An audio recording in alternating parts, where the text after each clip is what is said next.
본 방송에서 제공하는 투자 정보는 투자 판단에 대한 조언입니다. 방송에서 제공하는 주식의 가치, 가격 상승 및 가격 하락에 대해서는 방송사에서 보장하지 않습니다.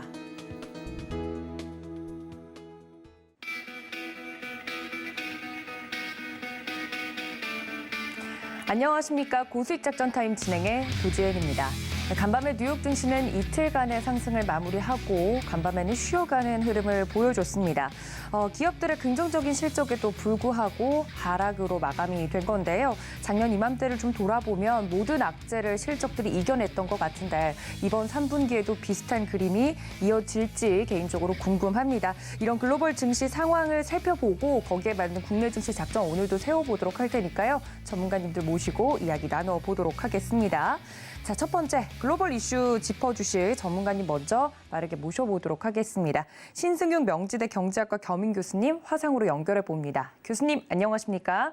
네, 안녕하십니까? 네, 반갑습니다. 첫 번째 이슈부터 바로 좀 짚어보도록 하겠습니다. 앞서 말씀드렸던 것처럼 작년 이맘때쯤에는 모든 악재를 기업들의 실적으로 좀 이겨냈었던 것 같거든요. 실적 시즌이 좀 본격적으로 진행되고 있는데 경기 침체 우려를 실적이 이길 수 있을지 개인적으로 궁금합니다.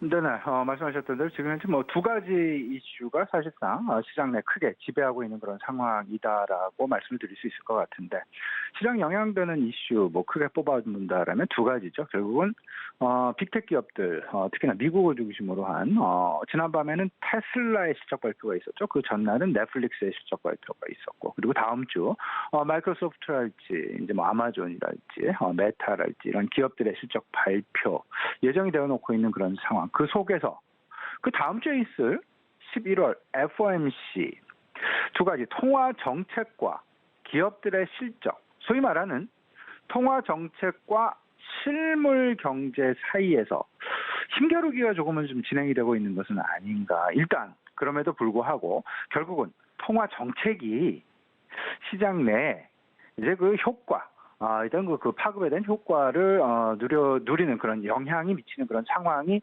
전개될 수밖에 없을 텐데요. 그럼에도 불구하고 시장은 기업들의 실적 발표가 전망치 대비해서 조금 좀 긍정적으로 좀 나와주면서 경기 침체에 대한 우려감으로 계속되기보다는 조금씩 경기 연착륙에 대한 기대감이 지금 살아나고 있는 것은 아닌가라는 그런 생각 가져보게 됩니다. 결론을 말씀을 드리면 두 가지입니다. 실적 발표와 통화 정책. 이제 그 일주일 사이로 이제 벌어지게 되는 그런 상황인데요. 이 상황들 잘 보시면서 어느 쪽으로 시장 내에 그 무게 중심이 흘러갈지 이 부분 잘 곰곰이 생각을 하시면서 시장 대응하시면 그래도 그 변동성이 있는 시장 속에서 나 나름대로의 포트폴리오 수익률을 지킬 수 있지 않을까 이런 생각입니다. 미국 내 주요 기업들의 실적 발표 일정을 좀 따져 보셔야 됩니다. 지난밤에 테슬라의 실적 발표가 있었습니다. 오늘 저녁에는 AT&T의 실적 발표가 있고요. 필립 모리스, 그다음에 아메리칸 에어라인의 실적 발표가 있습니다. 실질적으로 고유가 행진이 지속되는 그런 상황. 하지만 코로나 상황이 이제 후퇴되어 있는 그런 상황들 속에서 여행 수요 그리고 항공 수요가 얼마나 늘어났는지 이 부분 잘 살펴보셔야 될 것 같고, 내일은 아메리칸 익스프레스와 버라이존 통신 부분과 소비 부분, 소비의 대다수를 차지하고 있는 신용카드, 과연 신용카드 부분이 어느 정도나 긍정적인 실적을 만들어냈을지 이 부분 잘 보셔야 될 것 같습니다. 그리고 다음 주 구글의 실적 발표, 그다음에 제너럴 모터스 자동차에 대한 부분, 트위터의 실적 발표, 그리고 25날 수요일 같은 경우에는 마이크로소프트와 메타, 그리고 포드 자동차의 실적 발표 예정이 되어 있고요.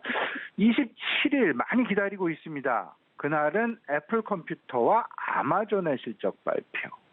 이런 부분들 이 스케줄 잘 보시면서요. 그 일정에 맞게 시장 내에 투자 심리의 흐름이 어느 쪽으로 어느 방향으로 전개될지 미리 조금 좀 생각을 해 두시는 것도 좋지 않을까 생각이 되는데, 문제는 이거죠. 우리나라 기업들은 과연 어떨까? 우리나라 기업들 조금 좀 FN 가이드 기준으로 해서는 매출은 성장은 하지만 그 기업들의 이익 부분, 영업이익 부분은 전년 동기와 대비해서 크게 다르지 않은 오히려 조금 좀 역성장 가능성도 우리가 분명히 염두해야 될 것이다라는 점. FNE 가이드 기준으로 3분기 180개사 기준입니다. 매출이 2,500억 원, 그리고 영업이익이 약 206조 원 정도가 예상이 되고 있습니다. 전망이 되고 있습니다. 매출은 전년 동기 대비해서 20%, 영업이익은 안타깝게도 전년 동기, 작년 3분기와 비교해 봤을 때 0.4% 성장에 그친다라는 점. 여기서 우리가 더 눈여겨볼 부분이 있습니다. 시간이 지나가면 지나갈수록 영업이익의 전망치의 변화가 계속 하향 조정되고 있더라. 3개월 전에 실질적으로 영업이익의 전망치가 230조 원, 220조 원을 넘는 그런 상황이었다라면 한 달 전에는 216조 원대로 줄어들었고요. 지금 현재는 206조 원대로 줄어들었다라는 점. 점점 영업이익 전망치가 하향 조정되고 있는데 문제는 과연 4분기는 어떨까가 되겠습니다. 4분기는 조금은 더 심각한 수준으로 조금은 좀 위축이 되지 않을까. 기업들의 실적 전망치가 위축이 되지 않을까라는 그런 생각인데 여기서 분명히 생각하셔야 될 부분이 있습니다. 통화 정책이라는 부분이 실질적으로 실물 경제까지 영향을 미치는 데는 분명히 시차가 존재하게 됩니다. 당장 금리 인상을 했다고 해서 실물 경제가 당장 위축이 되는 것은 아닙니다. 짧게는 1, 2개월, 길게는 5, 6개월 이런 시차를 두고 벌어지게 되는데 과연 지금 현재 3분기의 실적이 그 통화 정책의 변화한 부분에 시차를 그렇게 짧게 반영할 수 있었을까라는 의문을 좀 가지셔야 되고요. 그 얘기는 무슨 얘기냐면 실질적으로 강건적 통화 긴축으로 스탠스가 바뀐 미 연준 실질적으로 8월 말이었습니다. 와이오밍에서 열렸던 잭슨홀 미팅 직후부터 시장 내에 통화 긴축에 대한 우려감이 커졌고 실질적으로 그런 부분들이 발휘된 것들은 9월 FOMC부터 시작을 했다. 근데 과연 지금 7, 8, 9 3분기 기업 실적에 발표인데 과연 통화 정책의 실효성이 실물 경제에 8, 90% 이상 영향을 주었을까? 제 개인적인 판단은 그렇지는 않다.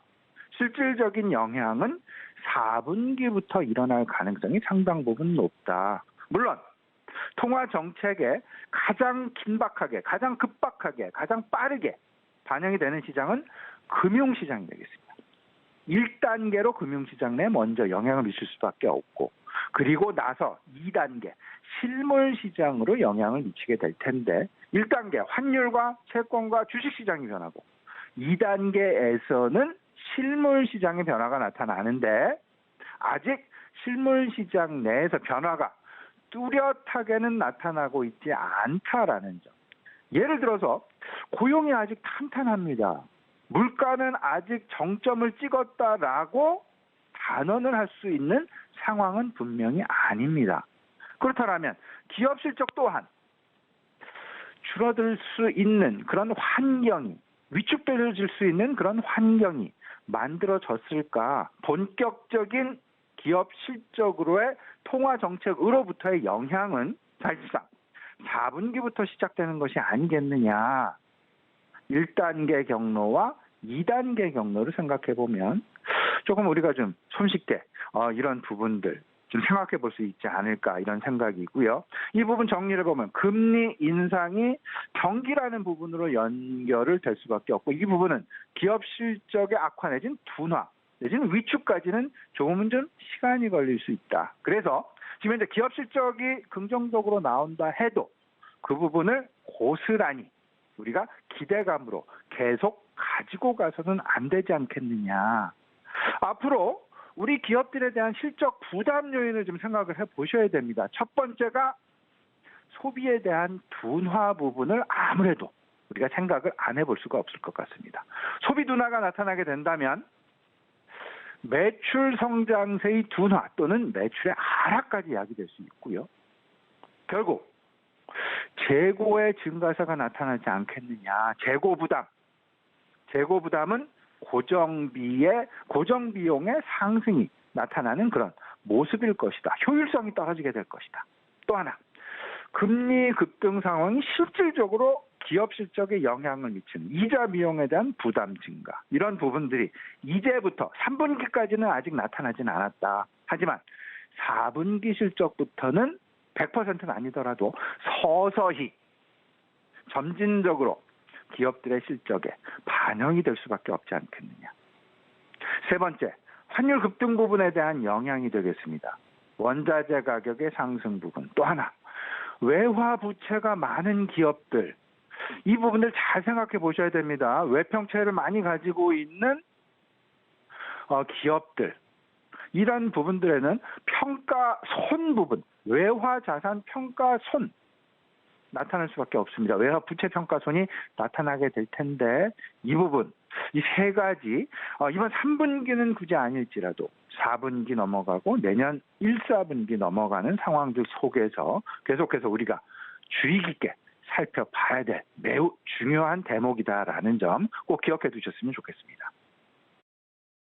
네, 이 실적이 그대로 주가에 반영되기까지는 지금 대외적으로 저희가 고려해야 되는 부분들이 굉장히 많은데, 이런 부분에 대해서 깔끔하게 좀 정리를 해주셨습니다. 금리 인상 기조가 계속 유지되고 있는 상황에 대해서 다시 한번 짚어주셨는데, 11월 FOMC 회의를 한 2주 정도 앞두고 있지 않습니까? 이번에도 연준이 계속 메시지를 보내는 걸 좀 보면 앞으로도 고강도 긴축 정책을 계속 할 것이다 이야기가 나오고 있는데요. 이번에도 자이언트 스텝이 유력하지 않나 하는 것이 시장에서 주된 의견입니다. FOMC 전망 저희가 어떤 마음가짐으로 좀 바라봐야 될까요?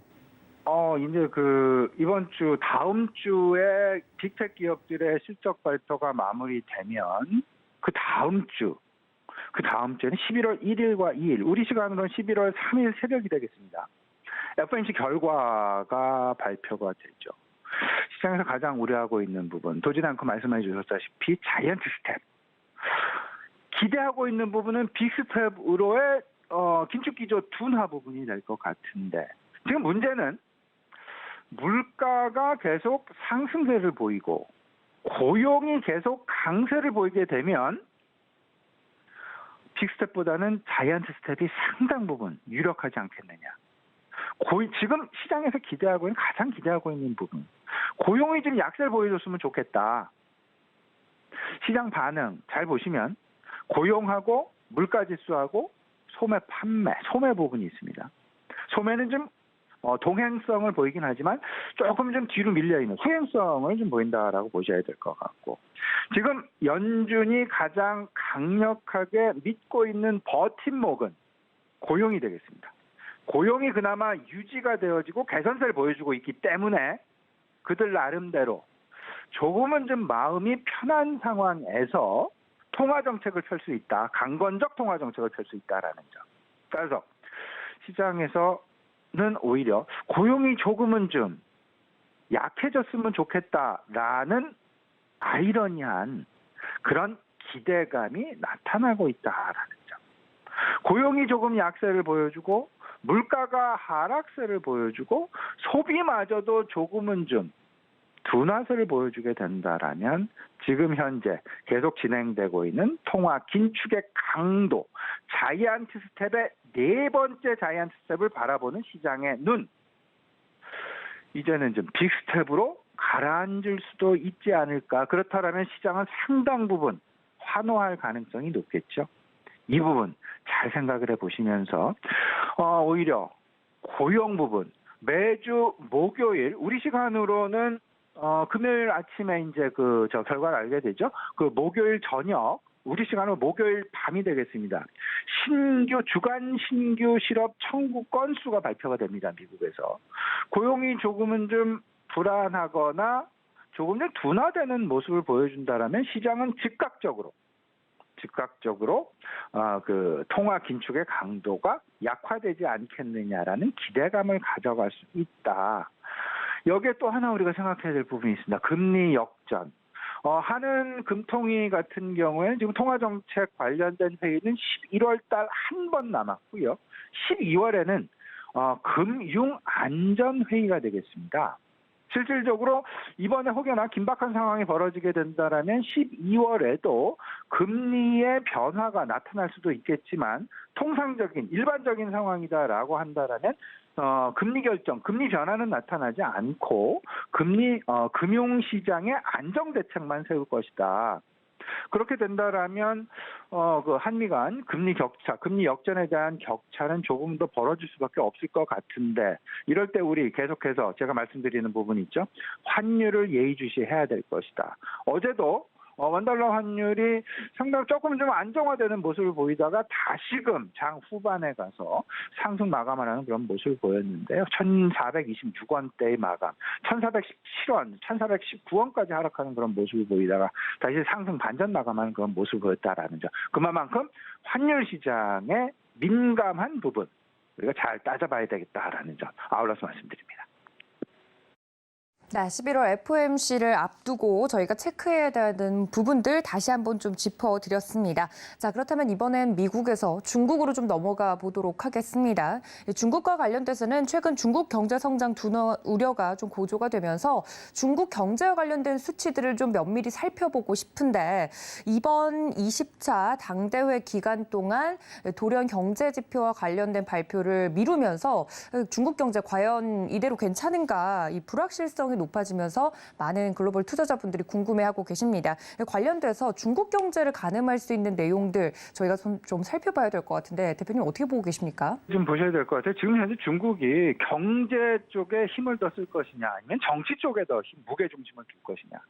아마도 미국 같은 경우에는 이제 11월 중간선거를 남아있는 그런 상황. 근데 중간선거의 승리를 위해서는 경제를 빼뜨릴 수 없는 그런 상황이 되겠지만 중국은 시진핑 3연임 결정과 맞물리게 되면서 경제는 조금은 좀 후순위로 밀리고 일단은 정치적인 안정성에 조금 더 무게중심이 쏠리고 있다라는 부분에 우리가 좀 눈을 돌려야 될 것 같은데 중국 경제 전망이 조금은 좀 불확실성이 커지고 있는 그런 상황이죠. 3분기 GDP의 결과 발표를 돌연 연기를 하게 되면서 이 부분 좀 가리고 가는 것은 아닌가라는 우려감. 그리고 더 나아가서는 그들이 제시했었던 연간 경제 성장률 목표치 5.5%.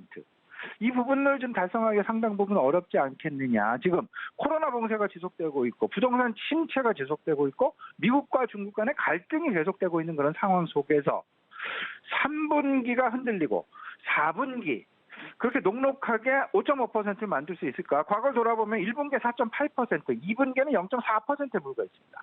이거를 과연 5.5%를 돌려놓기 위해서는 어느 정도의 성장률이 나와야 될까? 굳이 말씀을 안 드려도 아실지 않을까 생각이 되는데 이 부분 좀 어렵지 않겠나. 일단 중국은 경제는 후순위로 미루고 좀 정치 쪽을 좀 앞으로 세워놓는 그런 상황. 그러면 중국의 기대는 중국 쪽에 의존도가 높은 기업들, 우리 기업들, 수출 기업들 쪽보다는 아무래도 미국 쪽에 의존도가 높은 기업들에 대한 관심이 맞지 않나라는 부분을 좀 말씀을 좀 드려보고요. 오늘 투자 전략 간단하게 말씀드립니다. 1분 안에. 지금 현재 저는 이렇게 생각합니다. 우리 시청자 여러분들 인플레이션 관련주와 배당 관련주에 대한 관심을 계속해서 지금 뭐 변동성이 워낙 큰 장세다 보니까 좀 안정성 있는 주식으로 좀 포트폴리오를 꾸려가려는 그런 생각이 계신 것 같은데 여기서 착시를 잘 생각하셔야 됩니다. 배당 관련주. 지금 현재 배당락 올해 12월 28일에 있을 배당락은 작년 배당 금액 기준입니다. 그리고 내년 3월, 내년 2월 중순 이후에 줄 배당금은 작년 배당락 금액과 올해 있을 배당락 금액과 달라질 수 있다라는 점 꼭 생각해 보셔야 될 것 같고요. 그리고 배당 수익률이 지금 현재 얼마더라? 이 배당 수익률은 과거 기준입니다. 그리고 지금 현재 주가 기준입니다. 주가가 하락했기 때문에 배당 수익률은 당연히 높아 보일 수밖에 없습니다. 착시가 나타난다는 얘기죠. 이 부분 제가 드리는 말씀 잘 생각하시고요. 그리고 인플레이션 수혜주. 과연 인플레이션으로 인해서 실질적인 소비 둔화가 나타날 수밖에 없을 텐데 인플레이션 수혜주들이 정말로 그들의 이익을 높여갈 수 있을까? 여기에도 상당 부분 의문이 있을 수 있다라는 점. 이 두 가지 잘 유심히 생각해 보시면서 포트폴리오 꾸려가셨으면 좋겠습니다. 네, 이렇게 오늘장 작전까지 이야기를 해드렸습니다. 찬바람이 부니까요. 배당과 관련된 내용도 좀 짚어주신 것 같은데 이 점까지 참고해 주시면 좋을 것 같습니다. 지금까지 신승용 명지대 경제학과 겸임 교수님과 함께했습니다. 교수님 고맙습니다. 네, 다음으로는 자세한 국내 증시 이슈 분석으로 들어가 보도록 하겠습니다. 도움 말씀 주실 펀스탁TV 황호준 외환시장 분석 연구원님 화상으로 연결해 보겠습니다. 연구원님 안녕하십니까? 네, 안녕하세요. 네, 반갑습니다. 국내 증시부터 먼저 리뷰를 하고 넘어가야 될 것 같습니다. 어제 국내 증시 어떤 포인트부터 짚어볼까요? 네, 전일 국내 증시도 카카오 데이터 센터의 화제 이슈로 이와 관련된 종목들의 상승세가 두드러졌던 하루였습니다. 허나 기존과 차이가 조금 있었다면은 월요일, 화요일 증시에 상승했던 데이터 관련주들의 움직임보다는 상대적으로 덜 올랐던 종목들의 강세가 두드러졌는데요. 대표적으로 인성정보의 상승이 상당히 두드러졌는데 인성정보는 사실 데이터 센터 이슈 이전에 원격으로 테마로 주목을 받던 종목입니다. 이 사업 외에도 네트워크 구축 서비스를 영위한다는 명목으로 상승을 보여줬는데요. 몇 차례 장 초반 거의 변동성 없이 흘러가던 모습이 보여졌는데 10시 20분께 기점으로 엄청난 상승세를 보여주더니 연이은 두 번의 VI 이후 오전 10시 51분경 상한가에 들어가는 모습을 보여줬는데요. 약 20분 넘게 상한가에 유지를 하다가 연이은 매도 물량에 잠시 주춤하는 모습을 보여줬지만 오후 내내 상한가에 안착 다시금 내려오는 모습을 상당히 많이 반복을 했습니다. 결국엔 장 마감 직전 상한가에 들어가는 모습으로 마무리를 했는데요. 뒤를 이어서 S넷, 데이터 솔루션 그리고 비트컴퓨터가 카카오 데이터 센터 이슈에 뒤를 이었습니다. 전 국민들이 불편을 겪었고 피해에 대한 피해액만 해도 전일자 기준으로 약 200억 원가량 추정이 된 만큼 그 여파가 증시에도 상당히 미쳤는데요. 하지만 월요일, 화요일과 비교했을 때와 다르게 상승폭이 상당히 둔화되는 모습이었습니다. 이에 반해 전일 넷플릭스의 3분기 실적이 발표가 되면서 가입자 수가 약 200만 명가량 증가하는 모습과 어닝 서프라이즈를 보여주면서 엔터 관련주들의 상승도 상당히 두드러졌는데요. 관련해서 A스토리, 키스트, 모비데이즈, 갤럭시와 머니투리가 상승을 보여줬습니다. 그 외에도 금리 인상에 대한 여파로 SCI 평가 정보, 푸른저축은행의 상승도 있었고 민영화 관련 이슈로 해가지고 YTN과 디지털조선의 각각 9%, 7% 상승이 발현되는 하루였습니다. 네, 어제 국내 시장에 대해서 자세하게 좀 리뷰를 해주셨습니다. 그 전날 미장이 좀 올랐던 거에 비해서 끝으로 갈수록 이제 국내 증시 좀 약세를 보이는 모습이었는데 그 안에서 움직이는 종목들에 대해서 브리핑을 좀 해주셨습니다. 그렇다면 오늘 준비해주신 이슈로 좀 들어가 보도록 할 텐데요. 사우디 빈 살만 왕세자의 방한 취소에 이어서 관련돼서 국토부에서 입장을 좀 내놨는데 원희룡 국교부 장관의 사우디행 소식이 좀 전해지면서 관련된 종목들의 기대감이 커지고 있다고 합니다. 자세한 이슈 분석해 주신다고요? 네, 사우디아라비아의 빈 살만 왕세자의 기존에 예정되어 있었던 대한민국 순방 계획이 무산이 되면서 네옴시티 관련주들의 하락이 월요일과 화요일 증시에 상당히 지배적이었죠. 이 이슈에 대해 대통령실에서는 순방 계획 자체가 애초에 예정이 되어 있던 것이 아니기에 언론사들의 무산이라는 표현에 대해서는 동의할 수 없다라는 입장을 표명했는데요. 이에 따라서 네옴시티 관련주들의 개파락이 눈에 띄었습니다. 그런 가운데 어제 원희룡 국교부 장관이 내달 초 4박 6일의 일정으로 사우디를 방문한다는 소식이 전해졌는데요. 원 장관은 사우디 주요 인사와 발주처를 초청해서 건설, 스마트 교통 분야별로 국내 기업을 소개하는 로드쇼를 열 계획이라고 밝혔습니다. 이후 네옴시티 현장을 찾아서 국내 기업들의 수주를 지원할 예정이라고 하죠. 이렇게 원희룡 장관이 네옴시티 수주에 두 팔 걷고 나서는 모습을 보여주자 어제 시장에서는 네옴시티 관련주들의 엄청난 반등세가 보여졌는데요.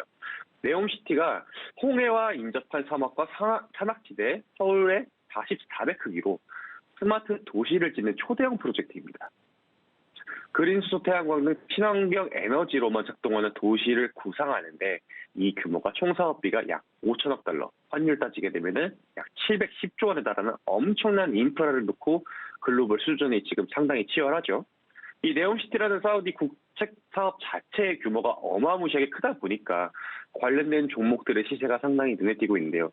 10월은 실적 시즌이라는 거대한 테마와 같이 기존 태조이방원 섹터의 뒤를 이을 만한 네옴시티 테마를 필수적으로 눈여겨보셔야 될 타이밍입니다. 네, 이렇게 이슈 분석 자세하게 좀 해주셨는데요. 그렇다면 오늘 관련돼서 볼만한 특징적인 종목은 어떤 종목을 보면 좋겠습니까? 네, 오늘 추천드리는 종목은 바로 현대건설입니다. 앞서 말씀드렸던 사우디아라비아의 왕세자 빈 살만에 대한민국 순방 계획이 무산되었다는 소식이 들려오면서 현대건설의 주가 흐름 또한 한 차례 출렁했는데요. 네옴시티 또한 또 하나의 테마이기 때문에 이러한 움직임이 나온 것으로 추정되고 있습니다. 사실 현대건설은 이번 네옴시티 테마가 형성이 되기 전부터 이미 사우디아라비아의 토목사업, 건축, 주택, 플랜트, 에너지 사업 부분에서 꾸준한 수주가 이어져 왔는데요. 때문에 오히려 이번 주가 하락이 저가 매수의 기회가 될 수 있습니다.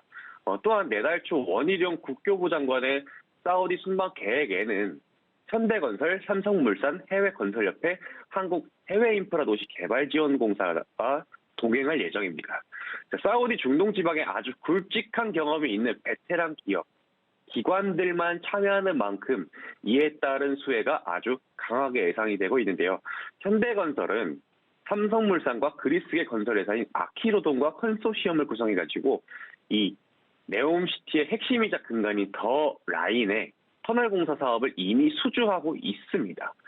아주 강력한 상승 모멘텀을 지녔다라고 말씀을 드릴 수 있는데요.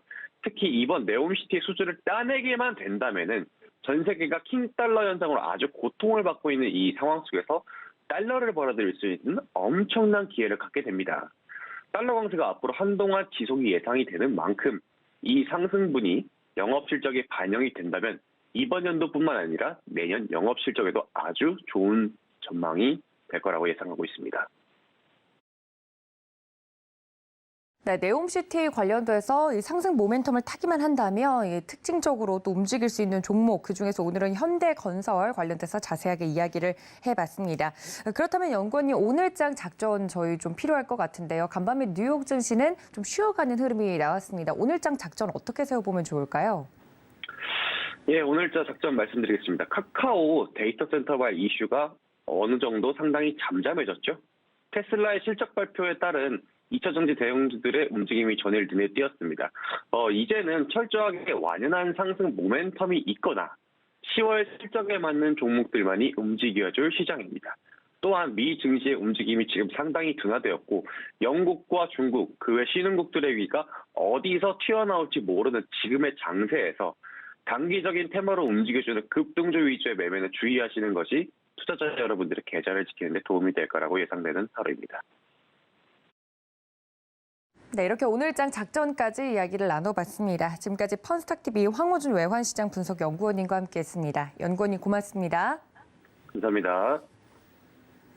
네, 이슈에 이어서 자세하게 종목에 대해서 공부를 해보는 시간 가져보도록 하겠습니다. 기업공시연구소의 변영인 대표님 연결되어 있습니다. 대표님 안녕하십니까? 네, 반갑습니다. 네, 반갑습니다. 첫 번째 오늘 어떤 공시 종목을 준비해 주셨는지부터 여쭤볼 텐데요. 오늘의 주인공 어떤 종목입니까? 네, 최근 이 호재와 악재 공시다라고 좀 판단되는 이 물적 분할 그리고 인적 분할 소식을 전해온 하나솔루션을 준비를 해봤는데 최근 이 물적 분할 결정에 따른 이 공개 매수 절차를 좀 진행한 바 있었고요. 이게 최근에 완료가 됐는데 이에 따른 향후 전망 그리고 추이까지 분석해 보도록 하겠습니다. 네, 하나솔루션 이 투자를 하고 계시는 분들이라면 모를 수가 없는 종목일 것 같은데요. 먼저 자세한 공시 분석 이전에 기업에 대한 개요부터 설명을 좀 드리도록 하겠습니다.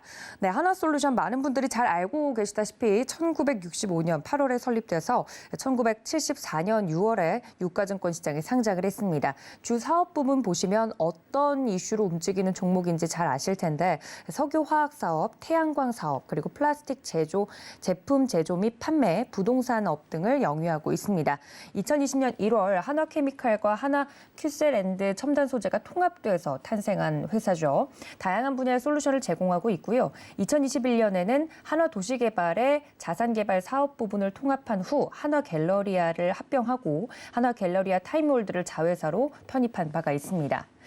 기초 소재 부문에는 PE, PVC, CA, TDI 제품 등을 생산하고 판매하고 있고 신재생 에너지 부문은 셀과 모듈 등의 태양광 제품 등을 담당하고 있습니다. 이러한 부분들을 모두 종합해 봤을 때 상품 매출을 담당하고 있는 부분들을 좀 살펴보면 가공 소재 부문은 자동차 부품, 산업용 소재, 전자 소재, 태양광 소재 등을 담당하고 있고요. 리테일 부문은 의류 잡화, 화장품 주류 등의 상품 매출을 담당하고 있습니다. 최근 실적 빠르게 좀 살펴보겠습니다. 2021년 연결 기준 매출액은 10조 7,251억 원으로 전년 대비 16% 이상 증가했고 영업이익은 7,383억 원으로 전년 대비 24.2% 증가했습니다. 당기순이익은 6,262억 원을 기록하면서 전년 대비 107% 넘게 증가했습니다. 네, 하나솔루션 많은 분들이 잘 알고 계실 것 같은데 이 공시가 떴다고 하는데 호재와 악재 관련돼서 두 가지 부분이 좀 떴다고 살펴주신다고 하셨었죠. 어떤 공시 내용입니까? 네, 우선 인적 분할과 물적 분할 소식은 이미 좀 그 이전에 발표가 좀 된 바 있었고 최근에 이 물적 분할에 따른 이 주식 매수 청구권 제도 법제화에 따라서 아직 확정되지는 않지만 앞으로 이 물적 분할을 결정할 경우에 이 투자자를 대상으로 주식 매수 청구권 제도를 법제화한다라는 어떤 소식들이 좀 전해오고 있는 상황에서 하나솔루션 물적 분할 결정을 했는데 700억 원 규모의 하나솔루션 주식을 공개 매수한다고 밝혔습니다. 이에 따라서 공개 매수 결과가 있었는데 바로 어제 공시부터 보도록 하겠습니다. 회사 공개 매수 결과 보고서입니다. 먼저 첫 번째 내용을 보면 공개 매수의 결과입니다. 김영식 보통 주식 136만 2천 주를 한 주당 5만 1,000원에 공개 매수하겠다라고 좀 밝힌 바 있었고요. 하나솔루션 주식회사 김영식 우선주식, 우선주의 경우에는 한 주당 47,669원에 공개 매수하겠다. 1,500주를 취득하겠다라고 좀 밝힌 바 있었습니다. 이에 따라서 응모 그리고 매수 현황에 대해서는 136만 주 그리고 1,500주를 전량 취득하면서 공개 매수를 완료했다라고 좀 밝혔습니다. 공개 매수 이후에 주식 등의 보유 비율은 보통주 37.6% 그리고 우선주 0.01포인트를 획득했다라고 좀 회사는 밝혔습니다. 두 번째 공시도 이어서 보도록 하겠습니다. 자기 주식 취득 결과 보고서인데요. 회사는 하나솔루션이 당사, 즉 공개 매수의 당사자가 되었기 때문에 자사주의 취득 형태로 좀 취득을 한 것인데 3번의 내용을 보면요. 136만 2,800주 그리고 우선주 1,500주를 전체 700억 원의 매수 위탁 증권회사 NH투자증권을 대상으로 최종 취득을 완료했다라고 밝히는 공시입니다. 네, 공시 내용을 좀 자세히 살펴봐 주셨는데 결국에는 이 태양광과 관련된 사업 부분을 강화하겠다 이런 식으로 풀이가 되고 있다고 하는데요. 이러한 공시 내용이 앞으로 하나솔루션을 투자하는 데 있어서 어떤 사업 모멘텀에 저희가 좀 집중을 하면 좋을지 그 부분을 분석해 주신다고요? 네, 최근에 이 물적 분할을 결정하는 경우에 이 기업들의 어떤 주가 가치가 크게 훼손되는 사례가 좀 늘었습니다. 과거 LG화학의 사례가 좀 있었는데 물적 분할을 결정하겠다는 어떤 소식들이 좀 전해오면 주가 좀 급락하는 이슈들을 좀 부각이 됐는데 하나솔루션의 경우에는 물적 분할과 인적 분할을 같이 추진을 하게 된 것이죠. 물적 분할은 회사가 신설 회사의 지분 100%를 소유하게 되는 것이고 인적 분할은 이 신설 회사의 지분을 투자자가 각각의 투자 비율대로 받게 되기 때문에 인적 분할이 상대적으로 주주 가치가 훼손되지 않고 오히려 더 호재로 좀 인식되는 사례입니다.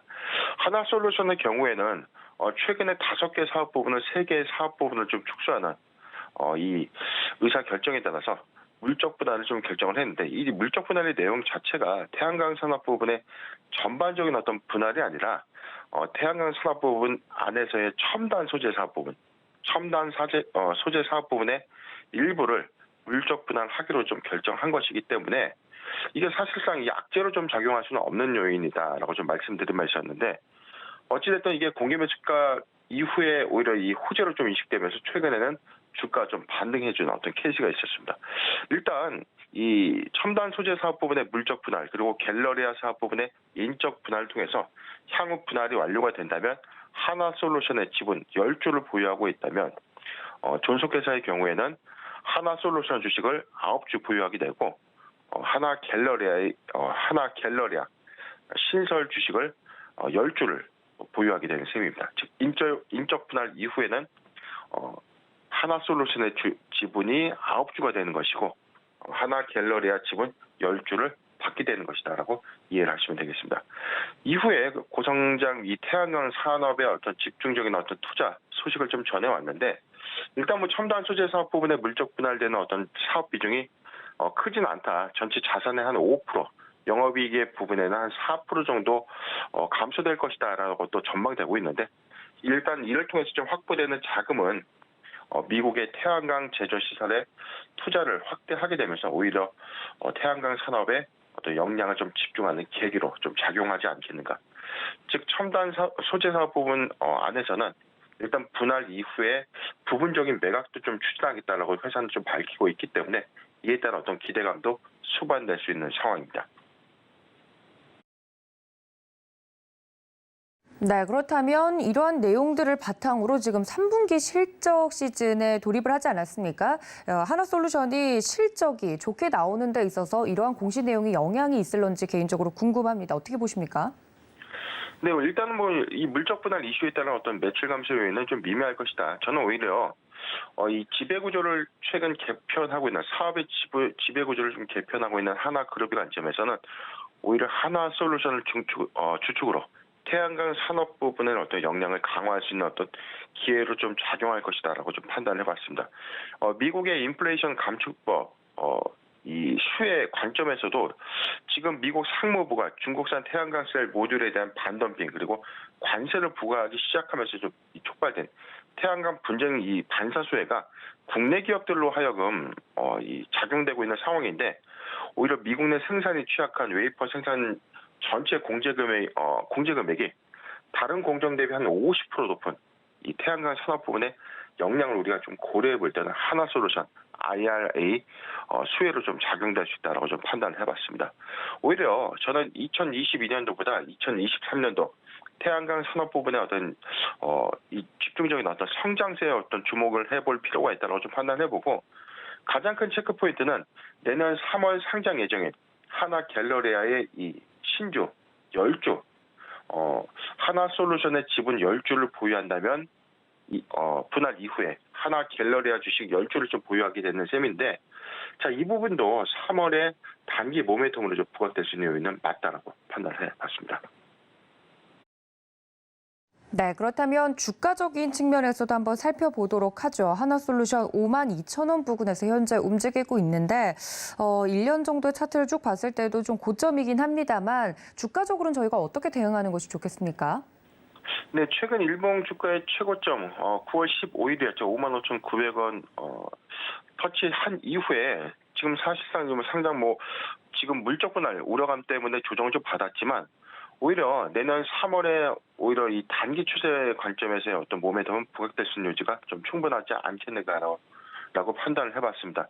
지금 매수하기 좋은 구간까지 좀 저는 돌입됐다라고 좀 판단을 해봤는데 48,000원, 48,000원에서 51,000원 구간, 48,000원에서 51,000원 구간 비중 10%의 분할 매수 의견을 좀 제시해드리고요. 물적 분할의 어떤 여파는 미미할 것이다. 다만 인적 분할에 대한 어떤 기대감을 고려했을 때 매수 적기가 아닌가 의견을 제시해드리겠습니다. 네, 주가적인 측면에서도 하나솔루션 자세하게 설명을 해주셨습니다. 공시와 더불어서 전략까지 챙겨드렸으니까 여러분들 이점 참고 부탁드리고요. 지금까지 기업공시연구소의 변영인 대표님과 함께했습니다. 대표님 고맙습니다. 네, 감사합니다.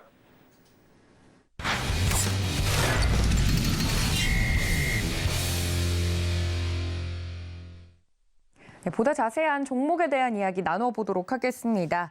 이 시간 늘 꽉 채워주시는 분이시죠. 글로원 파트너스 이성웅 이사님과 연결해봅니다. 이사님 안녕하십니까? 네, 안녕하세요. 네, 반갑습니다. 첫 번째 이슈부터 좀 바로 들어가 보도록 하죠. 어제 국내 증시 끝으로 갈수록 힘이 더 빠지는 느낌이었는데 이 시장 대비 대형 IT 종목들도 약세 흐름을 또 보였습니다. 관련돼서 시장 대응법 짚어주신다고요? 네, 최근 시장의 가격적인 특징이 시세의 연속성이 떨어진다는 점, 그다음에 거래대금의 부재로 인해서 시가총액 상위주들로만 자금이 몰리는 현상이 지속이 되고 있습니다. 어제 같은 경우 특징은 2차 전지 양극재 업체, 에코프로 비행 같은 경우가 3분기 실적을 긍정적으로 발표하면서 그 뒤에 LNF 같은 경우 주가의 강세가 나타났었고 좀 소재라든지 전해액 쪽의 기업으로 자금이 퍼지는 현상이 나타났습니다. 반면에 거래소 기준으로 보면은 대형 IT주들 중에서 종목들 SK 하이닉스 같은 경우가 기술적으로 5일선을 이탈하는 모습을 우리가 확인을 할 수 있었습니다. 첫 5일선을 이탈하게 되면 기술적으로 한 5거래일 내에 이 구간을 다시 회복 시도를 하지 않으면 추세는 단기적으로 꺾일 수 있다는 점을 우리가 생각을 해야 되겠고요. 추가적인 가격 조정의 체크도 필요하다는 말씀을 드리도록 하겠습니다. 지금 크게 봤을 때는 대형 IT주들, 특히 반도체주 같은 경우는 공급에 대한 부분의 과잉, 그다음에 재고가 쌓여 있는 부분, 이 부분이 수요가 올라오지 않으면 주가는 강하게 상승은 할 수 없습니다. 그런데 이 재고를 터치할 수 있는 공급 부분 같은 경우가 낸드는 키옥시아의 감산, 이 부분이 구체화, 현실화되었고요. 디램 기준으로 했을 때는 마이크론 같은 경우가 실적 발표 이후에 공급의 조절 가능성을 언급을 하고 주가는 반등이 나타난 점 우리가 확인을 할 수 있었습니다. 지금은 그 공급이 줄어드는 부분에 대해서는 기대감이 주가에 반영이 된 상황이고 그 이후의 주가 흐름 같은 경우는 지금은 좀 기술적인 내용, 가격적으로 좀 시장이 변화가 되면 그다음에 수급적으로 좀 바뀌는 면이 있으면 종목 같은 경우가 변동성이 커질 수 있는 구간임을 염두에 둬야겠습니다. 결론적으로 봤을 때 지금은 주도 업종의 부재 이 현상이 지속이 되고 있고 시장을 이끄는 업종이 한 2차 전지 쪽 이 정도 군이기 때문에 좀 자금의 변화가 있을 수 있는 그러한 업종 내에서도 흐름을 좀 세밀하게 살펴봐야 할 것으로 보이고요. 수급적인 요소 같은 경우를 대입해서 종목도 살펴볼 필요가 있다는 결론이겠습니다. 네, 그렇다면 얼마나 빠르게 좀 회복을 해주는지 여부가 굉장히 중요할 것 같다 이야기를 해주신 만큼 오늘 특징적인 종목 어떤 종목을 볼까요? 네, 종목은 SK 하이닉스를 말씀드리겠습니다. 시장 영향을 통해서 기술적으로 5일선을 이탈한 SK 하이닉스를 한번 언급을 드리는 이유는 수급의 변화를 통해서 가격은 변할 수 있고 이 가격의 변화 안에서 지금 대응 같은 경우는 조정이 나올 수는 있어요. 그 점을 열어두되 주가가 추세적으로 단기든 중기든 이렇게 상승을 하고 첫 번째 조정 때 반등이 나올 수 있는 타이밍 같은 경우를 우리가 가격적으로 접근을 하면 그래도 매매 관점에서는 짧게 대입을 할 수 있고 근데 이 매매 관점에 그 가격을 대입을 했을 때 지지가를 깨고 내려간다고 하면은 한 단계 주가가 레벨이 다운될 수 있습니다. 그럼에도 불구하고 추세가 유지될 때 첫 번째 조정이 나올 때에서는 다시 되돌아서 상승을 하려는 흐름이 있을 수 있기 때문에 언급을 드리는 거고요. 수급 같은 경우를 세부적으로 말씀을 드리면 9월 28일부터 수급의 변화가 구체적으로 나타났습니다. 그 이전 같은 경우는 외국인과 개인 매수 매도 같은 경우가 엇갈려서 나타났었어요.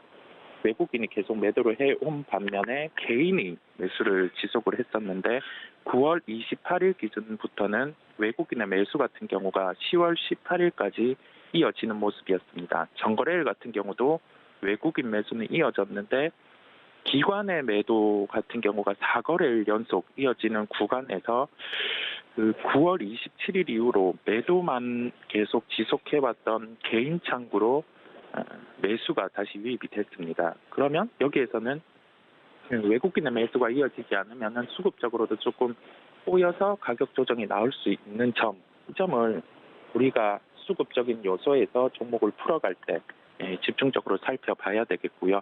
12거래일 만에 첫 5일선의 이탈이 나타났습니다. 그러면 우리가 서두에 언급드린 것처럼 첫 번째 그 조정, 추세가 유지되다가 첫 번째 5일선이 이탈하는 흐름에서는 다시금 5일선을 복원하려고 하는 흐름이 나타날 수 있기 때문에 가격대를 정해놓고 접근한다는 점, 이 점을 기억을 하시고요. 9만 원대 접근 가능하다는 점을 말씀드리겠습니다. 네, 시장을 이해할 수 있는 특징적인 종목으로서 오늘 SK 하이닉스 이야기를 해드렸습니다. 가격 접근 9만 원대에 접근이 가능하다 이야기를 해드렸으니까 이 종목과 시장에 대한 인사이트 종목을 통해서 오늘의 SK 하이닉스를 통해서 얻어가셨으면 좋겠습니다. 자, 그렇다면 두 번째 이슈로 넘어가 보도록 하죠. 말씀해 주신 것처럼 연속적으로 상승하거나 혹은 하락하거나 이런 연속성이 좀 부족한 시장인데 그만큼 변동성이 굉장히 커졌습니다. 여기서 저희가 좀 살아남으려면 저희만의 전략이 좀 필요할 것 같은데 시장 변동성에 대해서 대응할 수 있는 방법 알려주신다고요? 네, 대형 IT 주를 언급드린 이유가 시가총액 상위주의 체계가 필요하다는 점을 한 번 더 강조를 드립니다. 거래소 흐름을 보면 시총 상위주들 어제 시장 대비해서 대형 IT 업종이 약하면 반대급부로 2차 전지라든지 이쪽군의 수급이 유입되게 마련입니다. 그리고 시총 상위 중에서는 삼성바이오 로직스 같은 경우에 수급이 분산돼서 유입이 되게 되고요. 이런 시장 변동성 안에서는 종목을 퍼뜨려서 매수를 하기보다는 집중적으로 수급이 유입되는 쪽에 대한 매매 대입이 더 유리하다고 말씀을 드릴 수 있고요. 지금의 수급의 중심은 2차 전지 업종입니다. 다만 우리가 어제 시장의 흐름에서 봤듯이 좀 지수가 오후 들어 조정이 나왔었어요. 오후 들어 조정이 나올 때 이게 2차 전지 업종으로 자금이 유입돼서 되려 추가 상승이 나온 게 아니라 같이 이렇게 차익이 나오는 모습을 확인을 할 수 있었거든요. 그러면 우리가 여기에서 업종을 대응할 때 방법은 지금 가격 같은 경우가 지수를 통해서 함께 상승을 할 때 진입을 하는 게 아니라 철저히 좀 지지를 받을 수 있는 가격대 또는 이평선의 이격이 가격적으로 버려져 있다 하면은 이평선에 수렴할 수 있는 가격, 기술적인 측면에서도 좀 세밀하게 접근해야 된다는 점을 한 번 더 강조드리겠습니다.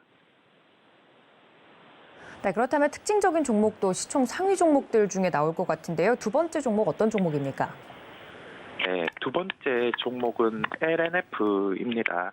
LNF 같은 경우는 우리가 양극재 업체들 같은 경우는 3분기 실적 같은 경우가 확인을 할 필요가 있다라고 개인적으로 시각은 접근을 했었습니다. 이게 왜 그러냐면 1분기 그리고 2분기 실적 구간에서 원자재 가격이 상승을 하는 측면이었고 이 원자재 가격이 상승이 나타날 때 리튬 가격이라든지 이 부분이 직접적으로 2차 전지와 관련된 부분에는 영향을 미칠 수 있었기에 거기에 대해서 실적을 보는 하나의 포인트는 가격 전가였습니다.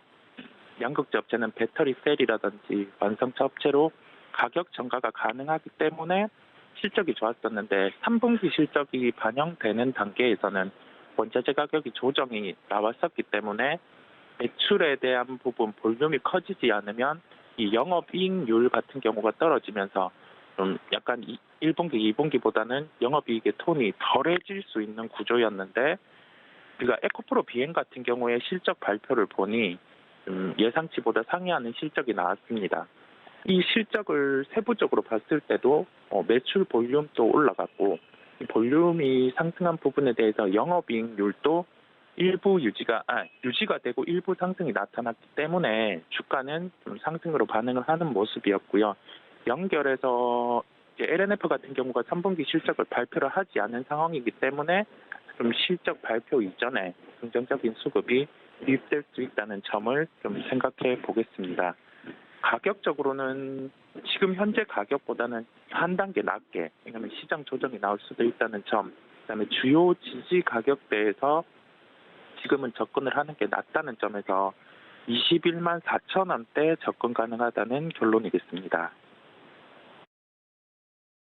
네, 오늘 두 번째 특징적인 종목 LNF까지 자세하게 설명을 들어봤습니다. 이 시장의 변동성에 대응할 수 있는 방법 알려드렸으니까 여러분들 참고 부탁드리고요. 지금까지 글로원 파트너스 이성웅 이사님과 함께했습니다. 이사님 고맙습니다. 네, 감사합니다. 네, 저희 이렇게 장전 전략 모두 세워봤습니다. 장중에는 매매 시그널 통해서 이 종목과 시장에 대한 뷰 함께 봐드릴 텐데요. 본 방송에서 제공해드린 정보는 투자 판단에 대한 조언일 뿐 해당 주식의 가치나 수익률을 보장하고 있지 않다는 점까지 알려드리면서 저는 잠시 뒤에 다시 인사드리겠습니다. 시청해주신 여러분 고맙습니다.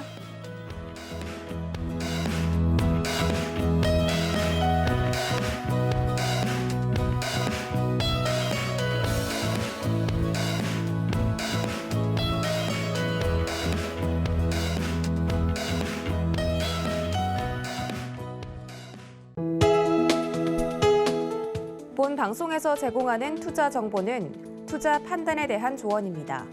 방송에서 제공하는 주식의 가치, 가격 상승 및 가격 하락에 대해서는 방송사에서 보장하지 않습니다.